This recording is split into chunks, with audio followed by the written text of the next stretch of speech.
قال الله تعالى في القرآن المجيد والفرقان الحميد يا أيها الذين آمنوا اصبروا وصابروا صدق الله العظيم إن الله وملائكته يصلون على النبي يا أيها الذين آمنوا صلوا عليه وسلموا تسليما اللهم صل على سيدنا ومولانا محمد وعلى آله وصحبه وبارك وسلم اللهم صل وسلم وبارك على ذات المحمدية والآل عدد خلقك يا الله يا الله يا رحمن يا رحيم يا حي يا قيوم برحمتك نستغيث۔ اللہ رب العزت کا فضل و احسان ہے کہ اس کی توفیق سے ہم ماہ رمضان المبارک کی اس پہلی طاق رات میں اللہ کے حضور حاضر ہیں اور اس امید اور یقین کے ساتھ حاضر ہیں کہ پروردگار عالم ہمیں اس شب کی وہ برکات اور وہ انوار جو اس کی طرف سے اہل ایمان کے لیے مختص ہیں اس میں سے ہمارا حصہ عطا فرمائے گا۔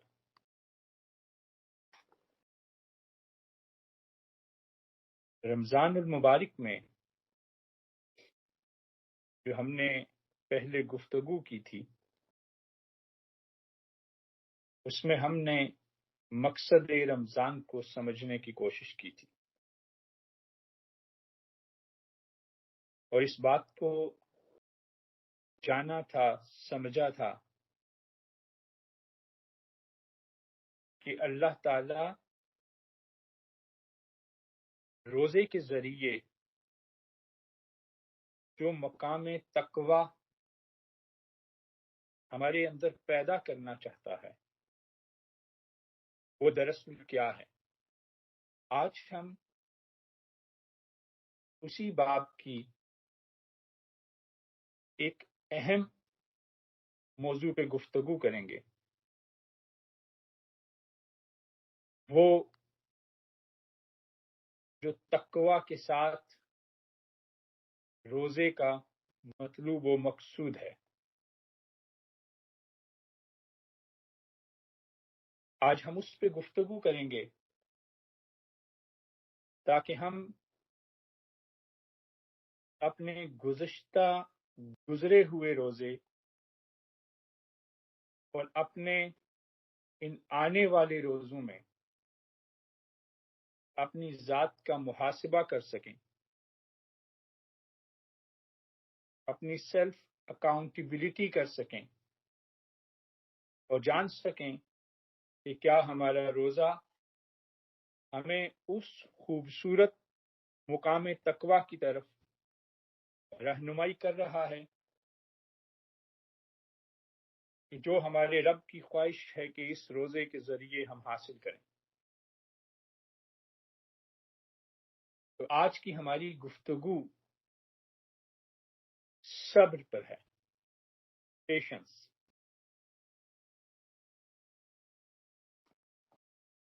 صبر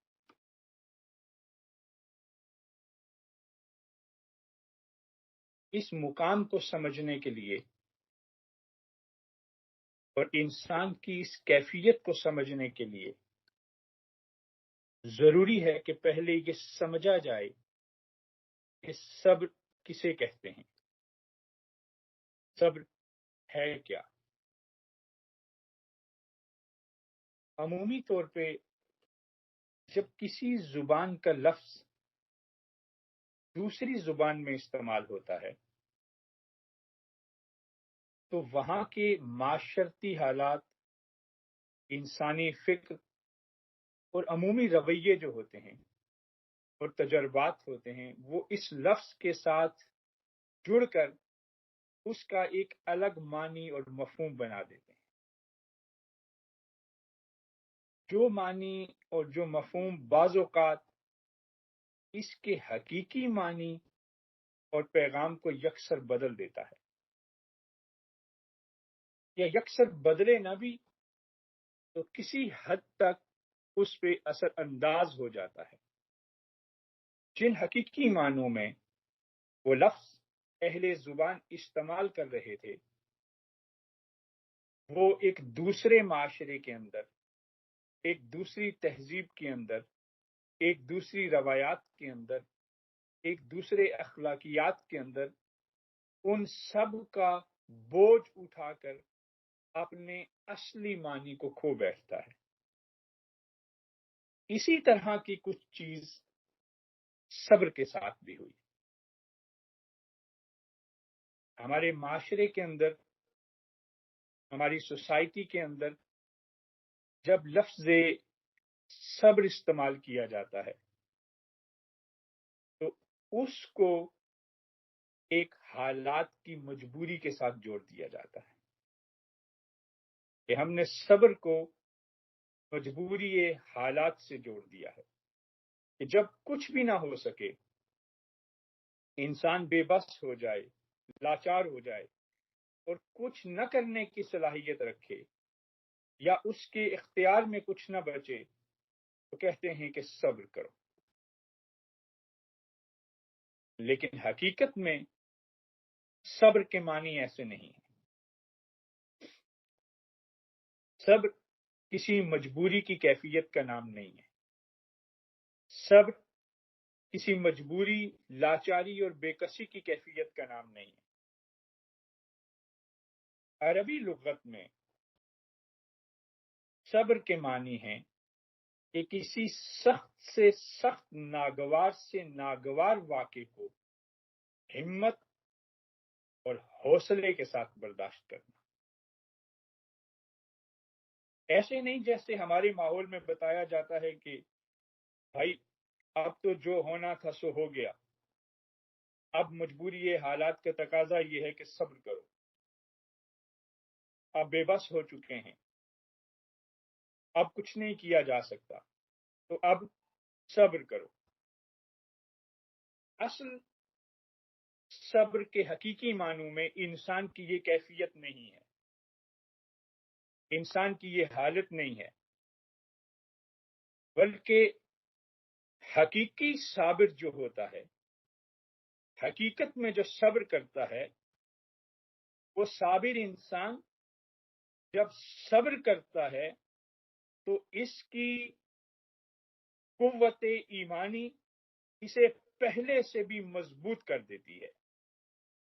صابر جب صبر کرتا ہے تو توکل اللہ اس کو پہلے سے بھی زیادہ مضبوط کر دیتا ہے۔ اللہ کی ذات پر اس کا ایمان کامل اور پختہ اور غیر متزلزل ہو جاتا ہے، اور وہ اس مضبوطی کے ساتھ، اس اسٹرینتھ کے ساتھ، اس شوق کے ساتھ، اس جستجو کے ساتھ پروردگار کی رضا میں راضی ہوتا ہے کہ اس کا ایمان، اس کی زندگی، اس کا خلوص، اس کی شخصیت وہ انوار الہیہ کا مرکز بن جاتی ہے، راضی با رضائے الہی کا محور بن جاتی ہے۔ وہ مرضی الہی کے تابع ہو کر انسان کو اطمینان و سکون کی وہ اعلیٰ ترین منازل پہ پہنچاتی ہے، اس اعلیٰ مقام تک لے جاتی ہے جہاں بندے اور خدا کے درمیان حائل پردے چھٹنا شروع ہو جاتے ہیں۔ تو آپ جانیں کہ صبر مجبوری کے حالات کا نام نہیں ہے، صبر لاچاری اور بے کسی کا نام نہیں ہے، صبر مرضی الہی پہ اپنے سر کو ایسے جھکا دینے کا نام ہے، ایسے جھک جانے کا نام ہے، ایسے اپنے آپ کو، اپنی خواہشات کو خواہشات الہیہ کے سامنے ایسے لٹا دینے کا نام ہے کہ جہاں آپ کے ایمان کو وہ تقویت حاصل ہوتی ہے، وہ مضبوطی حاصل ہوتی ہے، وہ بلندی حاصل ہوتی ہے کہ آپ اپنے رب کے محبوب لوگوں میں شامل ہو جاتے ہیں۔ سب سمجھ رہے ہیں آپ؟ صبر مصائب، مشکلات اور تکالیف کے دوران شکوہ کرنے کا نام نہیں ہے، رونے دھونے کا نام نہیں ہے، بلکہ ان مشکلات کو، ان مصائب کو، ان تکالیف کو اس حوصلے سے برداشت کرنا ہے جو ایمان کی صورت میں اللہ نے قلب مومن میں رکھ دیا ہے۔ یہ بلند ترین منزل ہے، اعلیٰ ترین منزل ہے، عرفہ ترین منزل ہے۔ اس کی مختلف صورتیں ہیں، ہم توبہ کی مختلف صورتوں پہ گفتگو کرتے ہیں تاکہ ہم سمجھ سکیں کہ اگر ہم نے صبر کرنا ہے تو کن کن مقامات پہ صبر کرنا ہے، کن کن حالات میں صبر کرنا ہے۔ جو محققین ہیں انہوں نے صبر مختلف اقسام کے بیان کیے ہیں۔ صبر کی ایک قسم یہ ہے کہ خواہشات کی پیروی سے اور گناہوں سے انسان دور رہے اور لذتوں کو چھوڑ کر اللہ کی عطا کی ہوئی عبادات کے ذریعے، اللہ کی عطا کی ہوئی نعمتوں کے ذریعے ان برے مقامات سے بچے جن مقامات پہ جانے سے انسان کی روح سیاہ ہوتی ہے، انسان کا وجود تباہ کار ہوتا ہے، انسان کی زبان سیاہ کار ہوتی ہے، انسان کی نگاہ گناہ گار ہوتی ہے، اور بالآخر انسان مجموعہ روح سیاہی بن جاتا ہے۔ صبر کی ایک قسم یہ بھی ہے کہ خواہشات نفس سے اپنے آپ کو بچائے رکھنا۔ آپ کا نفس چاہے گا کہ گناہوں کی طرف بڑھیں، آپ کا نفس چاہے گا، کیونکہ نفس انسانی اس کا تعلق شیطان کے ساتھ ہے، اور شیطان یہ چاہتا ہے کہ انسان ذلیل و رسوا کر دیا جائے، تو وہ آپ کے اندر مختلف قسم کی چیزیں پیدا کرتا رہے گا کہ ایسے کرو، ایسے کرو، ایسے کرو، گناہ کا یہ راستہ اختیار کرو، گناہ کا یہ راستہ اختیار کرو، لذت جسمانی کا یہ راستہ اختیار کرو، جھوٹ سے کام نکلوا لو، غیبت کر کے گزر جاؤ، چغلی کر دو، گالی دے دو۔ مگر اگر آپ کا دل ایمان کے حصار میں قید ہے اور آپ کا دل اللہ رب العزت کے ساتھ جڑا ہوا ہے تو اس میں سے خشیت الہی کی ایک آواز آئے گی جو آپ کو ان گناہوں سے روکے گی۔ وہی آواز آپ کو اللہ رب العزت کے قریب لے کے جائے گی، اور وہ جس مقام پہ آپ کو لے کے جائے گی اسی مقام کا نام صبر ہے۔ ایک صبر کی قسم یہ بھی ہے کہ انسان اللہ تعالی کی طرف سے عطا کی گئی نعمتوں پر صبر کرے، یعنی اللہ پاک نے اس سے جو انعامات عطا فرمائے ہیں ان کو ان چیزوں پہ خرچ نہ کرے جس سے اللہ رب العزت نے منع فرمایا ہے۔ اگر اللہ رب العزت نے آپ کو مال و دولت سے نوازا ہے تو اس مال و دولت کو گناہ کے کاموں میں خرچ مت کریں، اس کو برائی کے کاموں میں خرچ مت کریں، اس کو اسراف کے کاموں میں خرچ نہ کریں، بلکہ ان کو اس طرح اعتدال کے ساتھ خرچ کریں جس سے آپ کا رب بھی آپ سے راضی رہے اور آپ بھی اپنی ضروریات پوری کرنے کے بعد اللہ کی مخلوق کے لیے فیض رساں بن جائیں۔ صبر کی ایک قسم یہ بھی ہے۔ اب یہاں دیکھیں، یہاں پہ تو آپ کے پاس مال و دولت ہے، آپ مجبور اور بےکس و لاچار نہیں ہیں، آپ ایک زندگی گزار رہے ہیں، خوشحال زندگی گزار رہے ہیں، تو اس خوشحال زندگی کے اندر صبر یہ ہے کہ جب آپ کو دولت ملے تو اس کا بے ہنگم استعمال نہ شروع کر دیں۔ دیکھیں کہیں کوئی بھوکا تو نہیں ہے، دیکھیں کہیں کوئی بے لباس تو نہیں ہے، دیکھیں کہ میرے جاننے والوں میں سے کسی کے پاس تعلیم کا خرچہ نہ ہونے کی وجہ سے اولاد کہیں علم سے محروم تو نہیں ہے، دیکھیں کہ میرے ہمسائے میں کوئی بھوکا تو نہیں ہے، میری گلی میں کوئی بیمار تو نہیں ہے، کسی کو ضرورت تو نہیں ہے۔ اگر یہ ساری چیزیں آپ نہیں کریں گے اور اپنے مال و دولت کو اپنی ذاتی عیش و عشرت کے لیے استعمال کریں گے تو گویا آپ کے اندر صبر موجود نہیں ہے۔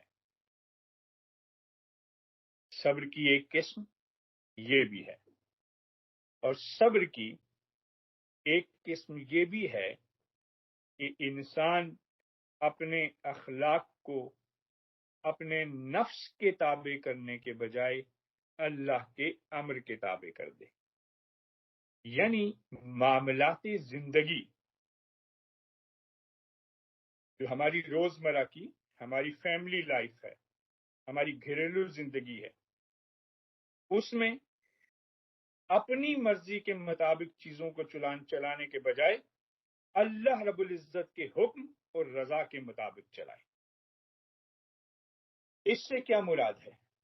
اس سے مراد یہ ہے کہ ہم اپنی عمومی زندگی کے اندر، ہماری عمومی گھریلو زندگی کے اندر ہم اپنے نفس کے تابع ہو کے، اپنی خواہشات کے تابع ہو کے، اپنی آرزوؤں کے تابع ہو کے، اپنی ایگو اور انا کے تابع ہو کے ہم بعض اوقات ایسے فیصلے کر لیتے ہیں، ایسے الفاظ ادا کرتے ہیں، ایسی گفتگو کرتے ہیں جس سے انسانوں کے دل ٹوٹ جاتے ہیں، جس سے انسانوں کو تکلیف ہوتی ہے۔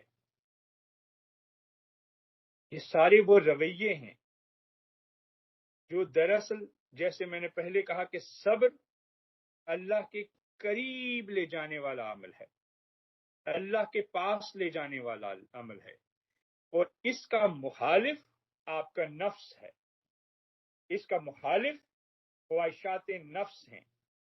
صبر رضا کی طرف لے کے جائے گا، نفس گناہ کی طرف لے کے جائے گا۔ اس رضا اور گناہ کی کشمکش کے درمیان اگر انسان کی روح عبادت کے ذریعے اس کے نفس پہ غلبہ پا لیتی ہے تو وہ صاحب ایمان بن جاتا ہے، اور اس کشمکش کے دوران اگر نفس انسانی، خواہش انسانی، وہ روح انسانی کے اوپر غالب آ جاتی ہے تو وہ انسان حیوان ہے، یعنی پست ترین جانوروں کی طرح۔ حضور نے فرمایا کہ اس قدر پست ترین یشبہون البہائم کہ وہ جانوروں کی خصلتوں والا انسان بن جاتا ہے، بلکہ اس سے بھی نیچے کی کوئی مخلوق۔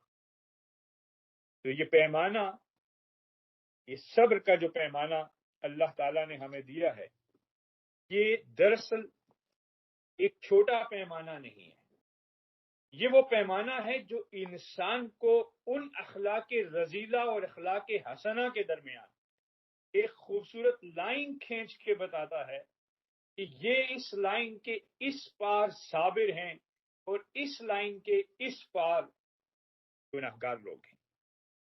کون گناہگار؟ جو امر الہی کے خلاف ہیں۔ صابر اللہ کی رضا کے سائے میں پلتا ہے، اور گناہگار نفس اور شہوت کے سائے میں پلتا ہے۔ اب سمجھ آئی آپ کو؟ صبر اس مجبوری حالات کا نام نہیں ہے، صبر اس روتے دھوتے چہرے کا نام نہیں ہے، صبر اللہ کی رضا کے لیے اپنی خواہش کو قربان کر دینے کا نام ہے، صبر اللہ کی مرضی کے لیے اپنی مرضی کو قربان کر دینے کا نام ہے، صبر صاحب حیثیت ہوتے ہوئے اللہ کے حکم کے تابع ہونے کا نام ہے، صبر اخلاق کے اس حسن کا نام ہے، اخلاق کی اس اعلیٰ ظرفی کا نام ہے جہاں انسان اپنی طبیعت کو اللہ کے امر کے تابع کرتا ہوا مخلوق خداوندی سے حسن خلق سے پیش آنا شروع ہو جاتا ہے۔ اس کو صبر کہتے ہیں۔ اور آپ کو معلوم ہے کہ صبر کا تعلق ہمارے ایمان کے ساتھ بھی ہے۔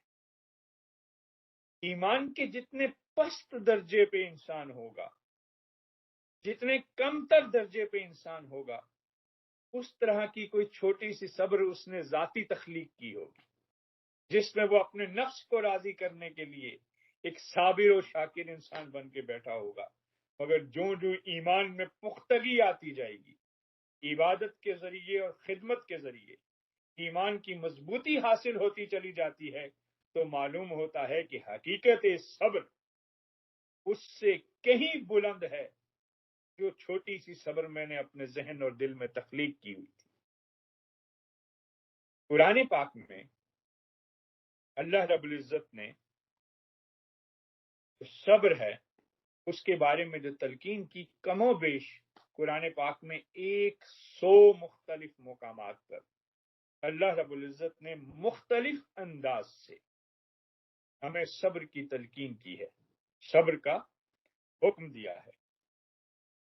اور ساتھ حضور صلی اللہ علیہ وآلہ وسلم نے، جیسے میں نے آپ کو ابھی بتایا کہ ایمان اور صبر یہ دونوں پیرالل چلتے ہیں۔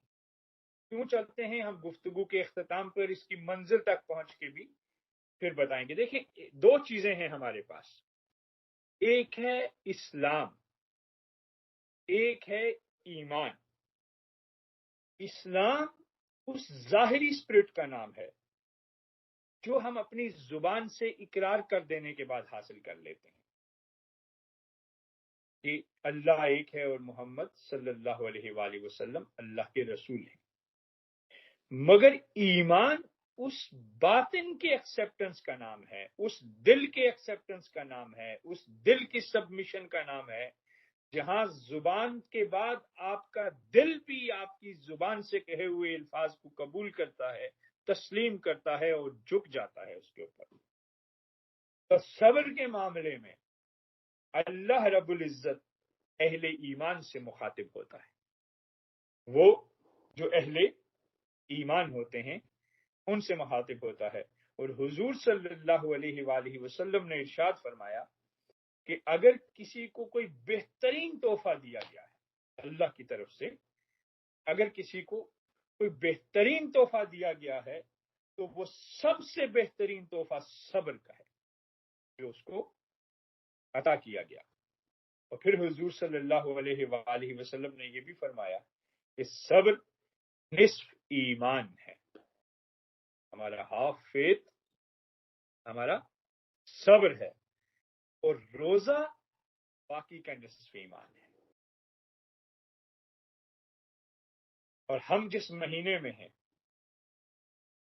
اس مہینے کا مقصد بھی یہ ہے کہ ہم اس مہینے کے ذریعے اس منزل کو اٹین کر سکیں، ہم اس مہینے کے ذریعے اس مقام کو حاصل کر سکیں جو مقام اللہ رب العزت ہم سے چاہتے ہیں۔ اور یہی وہ مقام ہے جس مقام پہ اللہ تعالیٰ کی رضا موجود ہے، یہی وہ مقام ہے جس مقام پہ اللہ تعالیٰ کی خوشی موجود ہے، یہی وہ مقام ہے جس مقام پہ اللہ تعالیٰ کی عنایات، اللہ تعالیٰ کا فضل اور اللہ تعالیٰ کا کرم موجود ہے۔ ہم اپنی زندگی کے اندر دیکھیں، عمومی زندگی کے اندر، کہ آپ اپنے گرد و نواح میں نظر دوڑائیں کہ اللہ نے آپ کو جو پہننے کے لیے لباس دیا ہے وہ باہر کی مخلوق میں سے، لوگوں میں سے کتنا بہتر لباس ہے جو اللہ تعالیٰ نے آپ کو دیا ہے۔ آپ جو کھانا کھاتے ہیں اس طرح کا کھانا ہر کوئی نہیں کھا سکتا۔ آپ جس طرح رہتے ہیں، جو آسائشیں، جو فیسلٹیز آپ کو موجود ہیں گھر میں ہوتے ہوئے، یہ فیسلٹیز دنیا میں بہت کم لوگوں کو میسر ہیں۔ ذرا اگر یوں ذرا اس کی تصویر کو ایک دوسرے انداز سے سمجھنے کی کوشش کیجئے تو کیا آج جو آپ لباس پہن رہے ہیں، کیا رسول اللہ صلی اللہ علیہ وآلہ وسلم کے دور میں بھی سب کے پاس ایسے لباس تھے؟ کیا آج آپ جیسے کھانے کھا رہے ہیں تو کیا حضور صلی اللہ علیہ وآلہ وسلم اور اصحاب و آل رسول کے پاس بھی ایسے کھانے موجود تھے؟ کیا آج آپ جس عالی شان کمروں میں، جن خوبصورت میٹرسز پہ سوتے ہیں، اور جیسے وہاں پہ بیٹھ کے انواع و اقسام کی آپ لذت دنیا سے اپنی زبانوں کو مزین کرتے ہیں، کیا اس قسم کی آسائش وہ بان کی چٹائی پہ لیٹے ہوئے رسول اللہ صلی اللہ علیہ وآلہ وسلم کو میسر تھی، یا وہ مٹی پہ لیٹے ہوئے حضرت ابو تراب مولا علی مشکل کشا کو میسر تھی؟ ان میں سے کوئی اشیاء ان کو میسر نہیں تھی۔ جو زندگی آپ گزار رہے ہیں وہ عیش و عشرت کی بہترین زندگی ہے، مگر ذرا سوچیں کہ اتنی خوبصورت انعامات الہیہ کے باوجود ایک بھائی بھائی سے کیوں درست بات نہیں کرتا؟ باپ کا لہجہ اولاد کے لیے درست کیوں نہیں ہے؟ ماں کی آواز اولاد کے لیے اچھی کیوں نہیں ہے؟ اولاد ماں باپ کے فرما بردار کیوں نہیں ہے؟ گھر کے اندر محبت کیوں نہیں ہے؟ گھر کے اندر عزت و تکریم و عظمت کیوں نہیں ہے؟ بڑوں کا احترام کیوں نہیں ہے؟ چھوٹوں پہ شفقت کیوں نہیں ہے؟ گھر کا ماحول خوبصورت اور بہترین کیوں نہیں ہے، جبکہ کھانے کو دنیا کی بہترین غذا کھاتے ہیں، پہننے کو دنیا کی بہترین لباس پہن رہے ہیں، رہنے کو دنیا کی آسائش اور بہترین کمرہ میسر ہے، ہر ایک کو اپنا اپنا کمرہ میسر ہے، اپنا اپنا بیڈ میسر ہے، مگر ان ساری چیزوں کے باوجود بھی زبان کے اوپر خوبصورتی کیوں نہیں ہے؟ آنکھوں میں چمک کیوں نہیں ہے؟ لہجوں میں نرمی کیوں نہیں ہے؟ آواز میں حسن کیوں نہیں ہے؟ گھر کے اندر ایسا سما کیوں نہیں ہے کہ جہاں کوئی آئے تو ہنستے مسکراتے چہرے دیکھے؟ کیوں ایسا نہیں ہے؟ اس کی ایک وجہ ہے، اور وہ وجہ یہ ہے کہ یہ سارے انعامات تو حاصل کر لیے مگر طبیعت کے صبر کو ختم کر دیا، طبیعت کے صبر کو ختم کر دیا۔ انسان نے انسان سے محبت کرنے کے راستے کے آگے اپنے نفس کو حائل کر دیا۔ بھائی بھائی سے بات کرنے میں نفس حائل کر رہا ہے، بھائی بہن سے بات کرتے ہوئے نفس حائل کر دیتا ہے، اولاد ماں باپ کی نافرمانی میں اپنے نفس کے تابع ہو جاتے ہیں، ماں باپ اولاد سے محبت نہ کر کے اپنے نفس اور اپنی ایگو کے تابع ہو جاتے ہیں۔ یہ یاد رکھیے گا، وہ گھر کبھی بھی اللہ کی رحمت کے مستحق نہیں ٹھہرتے، وہ گھر کبھی بھی اللہ کے فضل کے مستحق نہیں ٹھہرتے، وہ روحیں کبھی بھی اطمینان کی منزل نہیں پاتی، وہ اولادیں کبھی بھی سکون کی نیند نہیں سو سکتی، وہ والدین کبھی بھی آخری عمر تک چین سے نہیں بیٹھ سکتے جنہوں نے اپنی طبیعت کی محبت کو مار دیا ہوتا ہے، اور جو اپنی طبیعت کی ظلمت کو اپنی طبیعت کی محبت پہ حاوی کر لیتے ہیں، جو اپنے زبان کے غصے کو اپنی زبان کی نرمی پہ حاوی کر لیتے ہیں، جو اپنی آنکھوں کی تراوت اور حسن کو لہجے کی سختی کے تابع کرتے ہوئے جلال کا نمونہ بنا دیتے ہیں، ایسے لوگوں کے لیے نہ دنیا میں سکون ہوتا ہے اور آخرت میں تو اللہ رب العزت نے جو کرنا ہے وہ اللہ رب العزت نے خوب اچھے طریقے سے قرآن اور احادیث میں رسول اللہ صلی اللہ علیہ وآلہ وسلم نے بتا دیا ہے۔ ضروری ہے، یہ ماہ رمضان ہے اور یہ طاق رات ہے، اور ہم اس طاق رات کو اس لیے طاق رات کہتے ہیں کہ ممکن ہے کہ یہ شب قدر ہو، ممکن ہے کہ یہ شب قدر ہو، مگر میری جان یہ شب قدر اس کے لیے ہے جو اس شب کی قدر جان گیا، یہ نفس کے پجاگر کے لیے شب قدر نہیں ہے، یہ اپنی خواہشات کے تابع رہنے والوں کے لیے شب قدر نہیں ہے۔ اس شب کو شب قدر امر الہی نے بنایا ہے، اس شب کو شب قدر پیغام الہی نے بنایا ہے، اس شب کو شب قدر احکام الہی نے بنایا ہے، ورنہ یہ ہر رات کی طرح گزرتی ایک رات تھی۔ اس رات کے کچھ لمحات میں پروردگار نے عرش الہی سے انسانی ضابطۂ حیات کو زمین پر اتارا، انسانی زندگی کے اصولوں کو زمین پر اتارا، انسانی زندگی میں جو مینول ہے ہیومن مینول اس کو زمین پر اتار کر ہمیں بتایا کہ یہ دیکھو اس پہ گزرو گے، اس طرح رہو گے، تو جس شب نے اس پیغام کو جمع کیا ہم نے اس شب کو ہزاروں شبوں پہ فضیلت دے دی، تو جو سینہ اس پیغام کو اپنے اندر جمع کر کے اپنے اخلاق کو حسین کرے گا، اس کا عالم کیا ہوگا؟ ہر وہ شخص جس کی زبان تلخ ہے اس کے لیے شب قدر نہیں. کیوں؟ اس نے پیغام الہی سے وہ قدر کے پیغامات قبول ہی نہیں کیے. ہر جھوٹے کے لیے شب قدر نہیں، کیونکہ وہ جانا ہی نہیں کہ جھوٹ کتنی بڑی لعنت ہے اور پروردگار نے اس سے روکا ہے. ہر ظالم کے لیے شب قدر نہیں، کیونکہ اس نے قدر کے پیغامات ہی قبول نہیں کیے.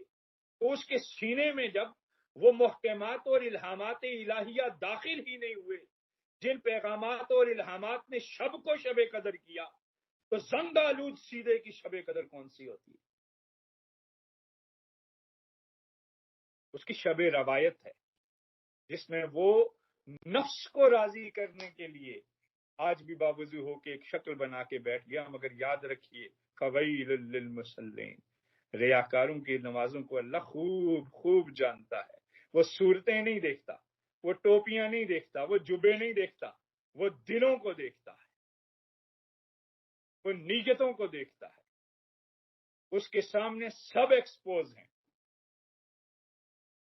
یاد رکھیں یہ ہے مقام صبر. آپ کی اولاد آپ سے بات کرتی ہے، بھائی بھائی سے بات کرتے ہیں، شوہر بیوی سے بات کرتا ہے، بیوی شوہر سے بات کرتی ہے، بہن بھائی آپس میں بات کرتے ہیں. ایک لمحے کا صبر، ایک لمحے کا غصے پہ قابو گھروں کو جنت بنا دیتا.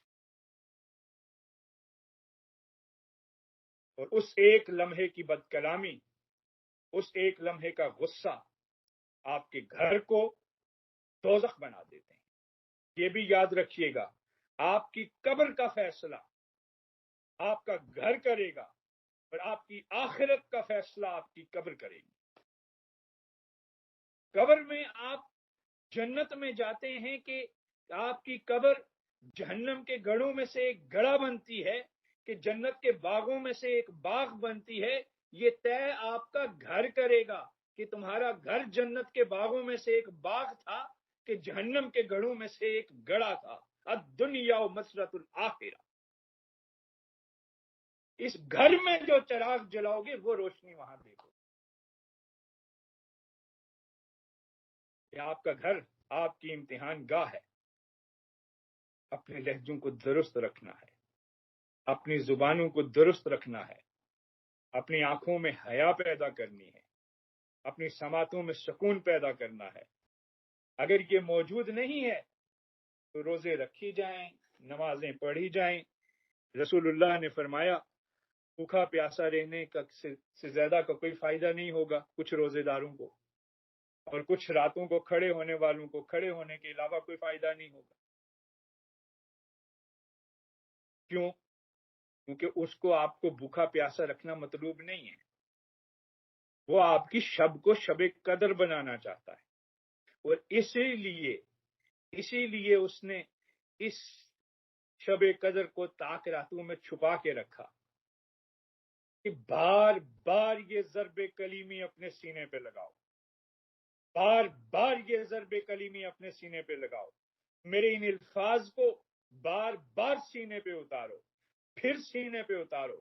ایک رات سے گزرو پھر جستجو کر کے اگلی رات کی طرف دوڑو، اس سے گزرو پھر جستجو کر کے اگلی رات کی طرف دوڑو، تاکہ میں دیکھ سکوں کہ لعلکم تتقون، کہ تم اہل تقوی میں سے ہوگے ہو.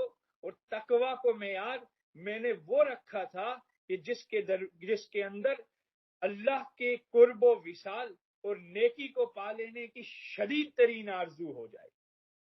ہدی للمتقین، جیسے قرآن نے کہا متقیوں کے لیے ہدایت ہے. کون متقی؟ جو ہدایت پانے کی آرزو رکھتے ہیں. لعلکم تتقون، روزے سے میں تقوی چاہتا ہوں. کیا چاہتا ہوں؟ دیکھتا ہوں یہ میری رضا کی طرف بھاگ رہا ہے اب کہ نہیں. اب بھی ویسا ہی جھوٹا ہے کہ جیسے پہلے تھا کہ اب اس کی زبان پہ سچ آ گیا. اب بھی ویسا ہی نافرمان ہے جیسے پہلے تھا کہ اب فرما بردار ہو گیا. ماں باپ کے سینے میں اب بھی محبت ہے کہ پہلی جیسی سختی ہے. یہ ہے پیغام شب قدر، یہ ہے تاک رات. اور اس سارے کا مجموعہ یہ وہ صبر ہے جو اللہ رب العزت نے ہمیں عطا کیا، جس مقام صبر سے گزرنے کے بعد ہم اللہ تعالی کی اس معیت کو حاصل کر سکتے ہیں۔ حضور صلی اللہ علیہ وآلہ وسلم آپ فرماتے ہیں کہ حضور صلی اللہ علیہ وآلہ وسلم کے پاس کچھ انصار تشریف لے گئے، یا حضور کچھ انصار کے پاس تشریف لے گئے، انصار مدینہ کے پاس، اور ان سے سوال کیا، پوچھا کیا تم مومن ہو؟ وہ خاموش رہے۔ حضرت عمر فاروق رضی اللہ تعالی عنہ نے فرمایا کہ ہاں اے اللہ کے رسول صلی اللہ علیہ وآلہ وسلم، مومن ہے۔ اور کیسے ہم مومن ہیں؟ کہ ہم آسانی میں شکر ادا کرتے ہیں اور ابتلا میں صبر کرتے ہیں اور قضا پر راضی رہتے ہیں۔ جب ہمیں اللہ انعام دیتا ہے ہم اس کے شکر گزار ہو جاتے ہیں۔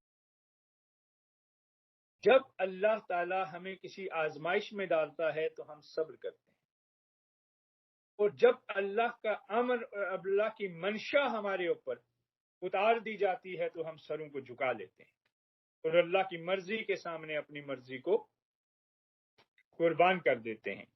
آپ صلی اللہ علیہ وآلہ وسلم نے ارشاد فرمایا، کعبے کے رب کی قسم تم مومن ہو۔ آپ کو سمجھ آئی؟ اہل ایمان ہوتے ہی وہ ہیں جن کے اندر صبر و شکر موجود ہوتا ہے۔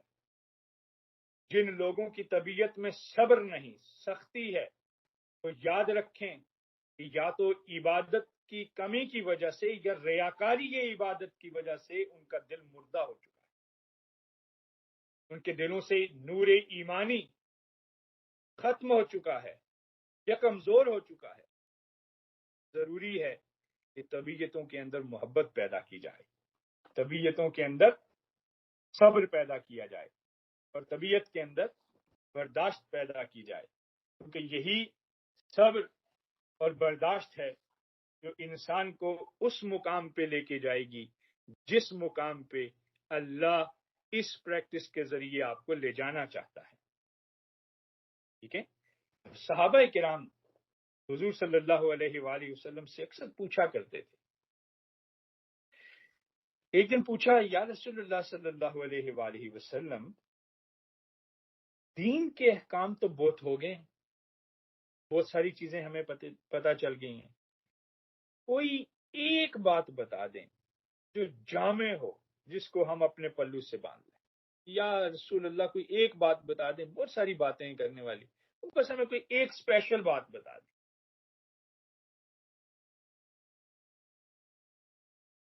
اور یہی ایک بات آج کی رات کا پیغام بھی ہے۔ حضور صلی اللہ علیہ وآلہ وسلم نے ارشاد فرمایا کہ تم میں سے کوئی بھی اس وقت تک صاحب ایمان نہیں ہو سکتا، تم میں سے کوئی بھی اس وقت تک صاحب ایمان نہیں ہو سکتا جب تک کہ اس کی خواہش اور طبیعت اس بات کے تابع نہ ہو جائے جو میں لے کر آیا۔ یعنی یہ اس شب قدر پہ جو میرے رب نے پیغام بھیج کے اس رات کو ہزاروں راتوں سے افضل بنا دیا، جب تک تم اپنی طبیعت کو میرے اس لائے ہوئے پیغام کے تابع نہیں کرتے اس وقت تک تم صاحب ایمان نہیں۔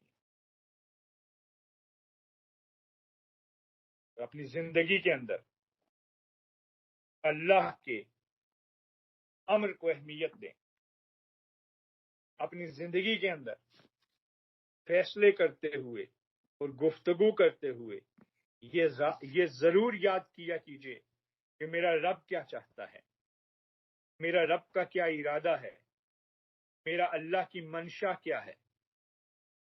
یقین مانیے طبیعت میں ذرا سا صبر پیدا کر لیں اور طبیعت میں شکر پیدا کر لیں تو آپ کی زبانوں میں وہ حلاوتیں پیدا ہوں گی، آپ کی نگاہوں میں وہ کشش پیدا ہوگی، آپ کی شخصیت میں وہ عجز پیدا ہوگا کہ باہر کے فرد تو باہر کی وہ تو طبیعت کی ریاکاری سے بھی قابو آ جاتے ہیں، مگر گھر کا ہر فرد آپ سے محبت کرنے لگ جائے گا اور آپ کا گھر حقہ نور بن جائے گا، اور یہی وہ گھر ہوں گے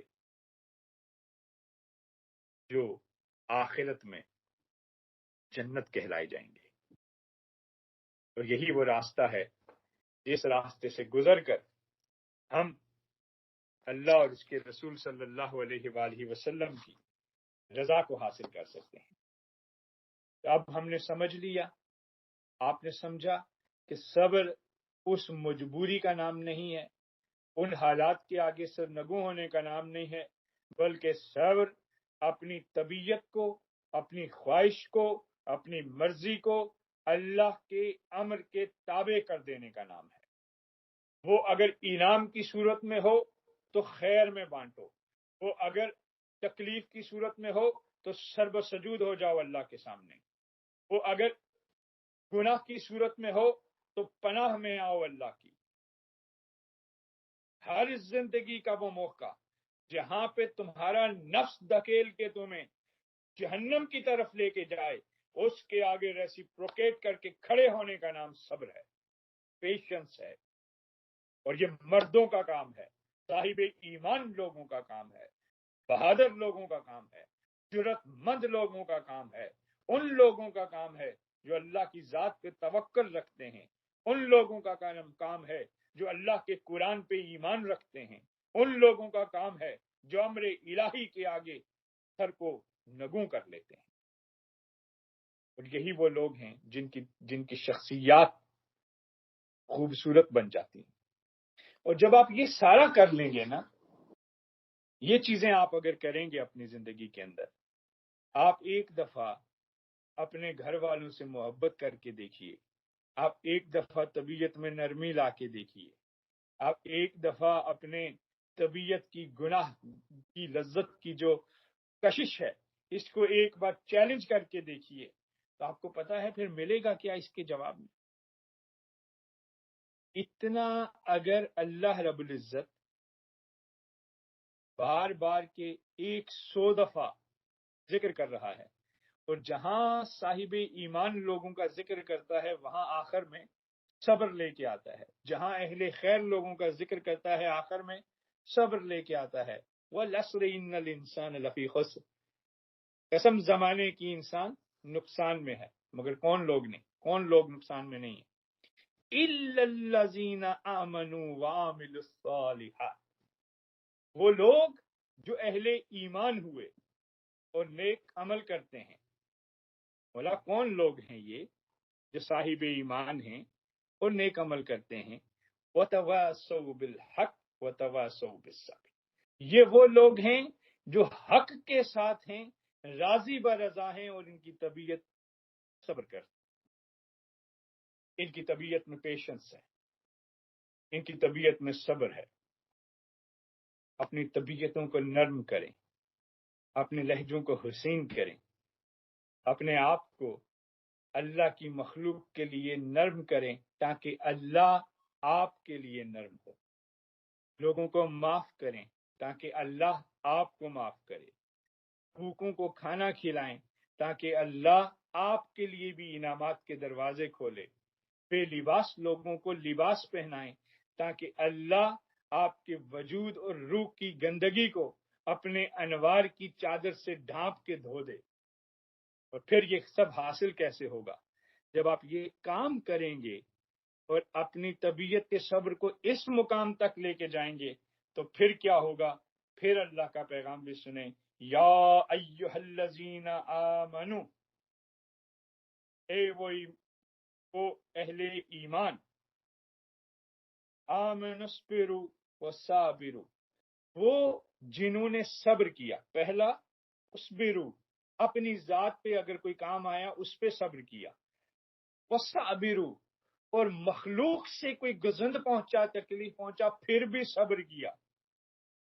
آپ کے اوپر خود پہ کوئی آزمائش آئی یا خود اپنی طبیعت پہ کچھ گزرا، تم خود بھی گناہوں سے بچے، اپنے مال کا بھی درست استعمال کیا، اپنے نفس کا بھی محاسبہ کیا، وَصَابِرُوا، اور کسی دوسرے نے اگر تمہیں کوئی بات کہی اس پہ بھی تم نے صبر کیا، جیسے طائف کی گلیوں میں رسول خدا صلی اللہ علیہ وآلہ وسلم نے کیا تھا۔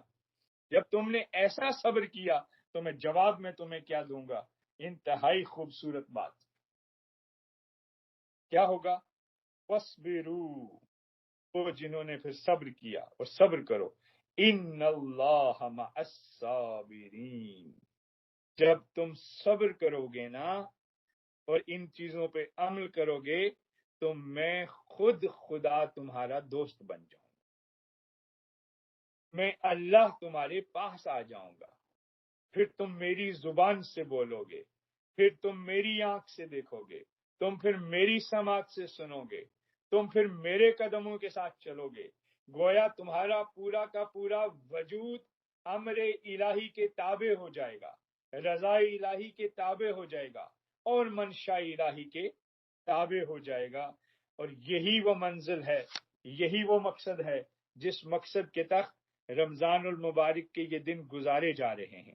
لعلکم تتقون، اللہ کے حضور، اللہ کے قریب جانے کے لیے دلوں کو صاف کر لیجئے، اللہ کے پاس جانے کے لیے دلوں کو تیار کر لیجئے۔ اور یہ دل تیار کب ہوگا؟ جب یہ محبت زبان سے دل تک اتر جائے گی۔ اللہ کے حبیب صلی اللہ علیہ وآلہ وسلم، حضرت علی کرم اللہ وجہ، حضرت علی کرم اللہ وجہ نے فرمایا کہ صبر کی مثال ایسے ہے جیسے انسانی جسم میں سر، اور صبر کی مثال ایمان میں ایسے ہی ہے، جیسے سر کاٹ دیا جائے تو جسم بیکار ہو جاتا ہے، اسی طرح اگر صبر کو ہٹا دیا جائے تو ایمان ختم ہو جاتا ہے۔ یہ وہ میسج ہے آج کی تاک رات کا، کہ اپنی طبیعتوں کو اللہ کی مرضی کے مطابق ڈالیں، اپنی زندگیوں کو اللہ اور اس کے حبیب صلی اللہ علیہ وآلہ وسلم کی بتائے ہوئے پیغام کے ساتھ گزاریں، تاکہ آپ وہ سب حاصل کر سکیں جس کی وجہ سے یہ شب قدر ہوئی ہے، تاکہ آپ کے سینے بھی اس قدر میں سے اپنا مقام حاصل کر سکیں۔ اللہ رب العزت ہم سب کے لیے صبر کی راہوں کو آسان فرمائے، اور اللہ رب العزت ہم سب لوگوں کو اپنی خواہشات کو اللہ کے امر کے تابع کرنے کی توفیق عطا فرمائے، اور ہم سب کے لیے خیر کی تمام راہوں کو آسان فرمائے۔ بہت شکریہ، اور انشاءاللہ تعالی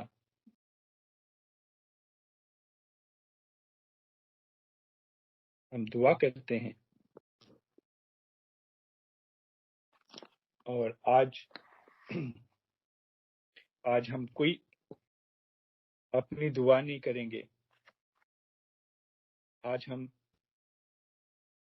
صرف ایک دعا کریں گے جو حضرت علی کرم اللہ وجہ نے اللہ کے حضور دعا کی تھی۔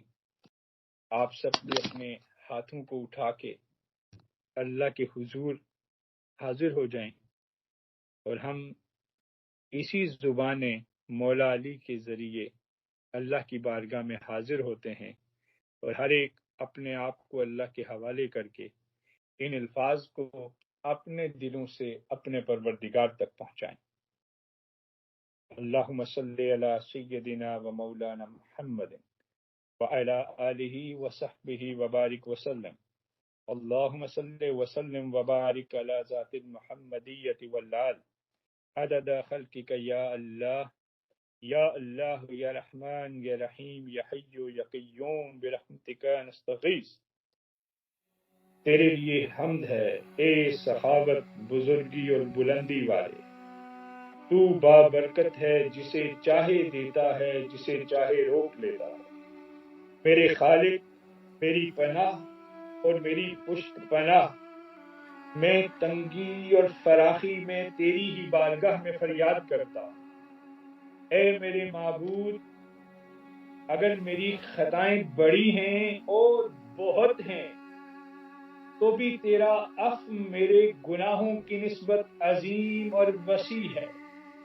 اے میرے معبود، اگر میں نے اپنے نفس کی بری خواہش پوری کی تو اب میں پشیمانی کے بیابانوں میں سرگرداں ہوں۔ اے میرے محبوب، اے میرے معبود اللہ، تو میری حالت فقر و فاقہ کو جانتا ہے، تو ہی میرے پوشیدہ عرض احوال کو سن رہا ہے۔ بس میری امید کو نہ توڑ اور نہ ہی ٹیڑھا کر میرے دل کو کہ میں تیرے جود و ثوا کی تمنا رکھتا ہوں پروردگار۔ اے میرے معبود، اگر تو نے مجھے نا امید کیا اور اپنی بارگاہ سے دور کر دیا تو پھر کون ہے جس سے امید رکھوں اور کسے اپنا شفیع بناؤں۔ اے میرے معبود، مجھے اپنے عذاب سے نجات دے کہ بے شک میں قیدی، خوار، خوف زدہ اور تجھ سے ہراساں ہوں۔ اے میرے معبود اللہ، خود کو دلیل اور حجت سمجھا کر میرا ساتھی بن، اس وقت جب قبر میں میرا مقام اور میرا ٹھکانہ ہو۔ اے میرے معبود، اگر تو مجھے 1000 سال تک عذاب کرے تو بھی تجھ سے میری امید کا رشتہ ہرگز نہ ٹوٹے گا۔ مجھے اپنے عفو کا ذائقہ چکھا اس دن کے جس میں مال اور اولاد کچھ فائدہ نہیں دیں گے۔ اے میرے معبود، اگر تو نے میری سرپرستی نہ کی تو میں تباہ ہو جاؤں گا، اور اگر تو نے میری سرپرستی کی تو میں تباہ نہیں ہو سکتا۔ اے میرے معبود، جب تو بدکار کو معاف نہ فرمائے گا تو پھر کون چاہت سے گناہ کرنے والے کا بھلا کرے گا۔ اے میرے معبود، اگر میں نے برائی سے بچنے میں کوتاہی کی ہے تو اب میں صاف دلی سے معافی کر کے مانگ کے تیری بارگاہ میں آ رہا ہوں اللہ۔ اگر میں نے جہالت سے خطا کی ہے اب تجھ سے ایسی امید رکھتا ہوں کہ کہا جائے اسے کوئی بے چینی نہیں۔ میرے گناہ پہاڑ سے بڑے اور اونچے ہیں اور تیری بخشش میرے گناہوں کی نسبت عظیم اور بلند ہے اللہ۔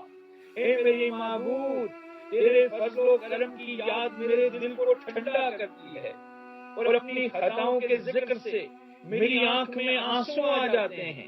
اے میرے معبود، میری لغزش معاف کر، میرے گناہ مٹا دے، کیونکہ میں گناہوں کا اقرار کر رہا ہوں اللہ۔ میں خوف زدہ ہوں، میری آنکھوں میں آنسو ہیں اللہ۔ مجھے اپنی طرف سے خوشی اور راحت عطا کر کہ میں تیرے فضل کے دروازے کے سوا کوئی دروازہ نہیں جانتا، تیرے فضل کے دروازے کے سوا کوئی دروازہ نہیں کھٹکھٹاتا۔ اے میرے معبود، اگر تو نے مجھے دور کیا اور پست کر دیا تو اے میرے پروردگار، میرا کیا ہیلا ہے اور میں کیا کروں گا۔ تجھ سے محبت کرنے والا رات کو جاگتا ہے، تجھے یاد کرتا اور دعا مانگتا ہے۔ تجھے بھولنے والا سو رہا ہے۔ یہ مخلوق ہے جس میں کچھ سوئے ہوئے اور کچھ بیدار ہیں جو رات میں آہو فغاں کر رہے ہیں، اور یہ سب کے سب تیری بخشش کے امیدوار ہیں کہ تیری عظیم رحمت اور بہشت بری کی حرص رکھتے ہیں۔ میری امید اور آرزو سلامت رکھ اللہ، اور میرے گناہوں کی برائی مجھ پر تان و تشنیع کر رہی ہے اللہ۔ اگر تو معاف کر دے یہ معافی مجھے چھڑا دے گی، اور اگر ایسا نہ ہوا تو پروردگار میں تباہ کرنے والے گناہوں میں پڑا رہوں گا۔ پیغمبر محمد ہاشمی کے حق کے واسطے اور ان کی پاک ہستیوں کے واسطے جو تیرے حضور عز کرتے ہیں، اے میرے معبود، اے میرے اللہ، نبی مصطفیٰ صلی اللہ علیہ وآلہ وسلم اور ابن ام کے حق کے واسطے اور ان نیک کاروں کے واسطے جو تیرے سامنے عاجز ہیں، مجھے دین احمد مصطفیٰ پہ اٹھانا، اس حال میں کہ میں تائب ہوں، متقی ہوں، تیرا فرمانبردار اور مطیع ہوں۔ اے میرے معبود و سردار، مجھے محروم نہ فرما۔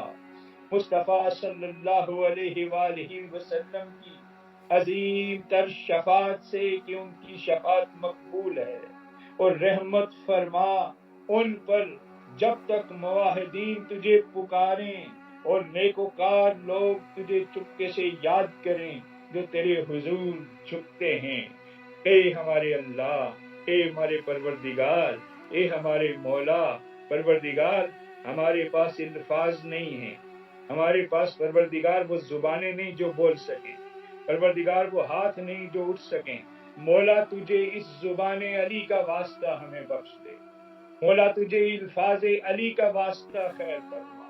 مولا ان مولا علی کے الفاظ کو آج 21 رمضان یوم شہادت مولا علی پہ وسیلہ بنا کے اپنے گناہوں کی معافی طلب کرتے ہیں۔ مولا تو ان لفظوں کا صدقہ ہمارے سینوں کو معطر کر دے، تو ان لفظوں کا صدقہ ہماری روحوں کو معطر کر دے، تو ان لفظوں کا صدقہ پروردگار ہماری زبانوں کو صاحب خیر بنا دے، ہماری سماعتوں کو خیر بنا دے پروردگار، اور ہم سب پہ فضل فرما پروردگار، سب پہ فضل فرما پروردگار، سب پہ خیر فرما پروردگار، سب پہ خیر فرما پروردگار۔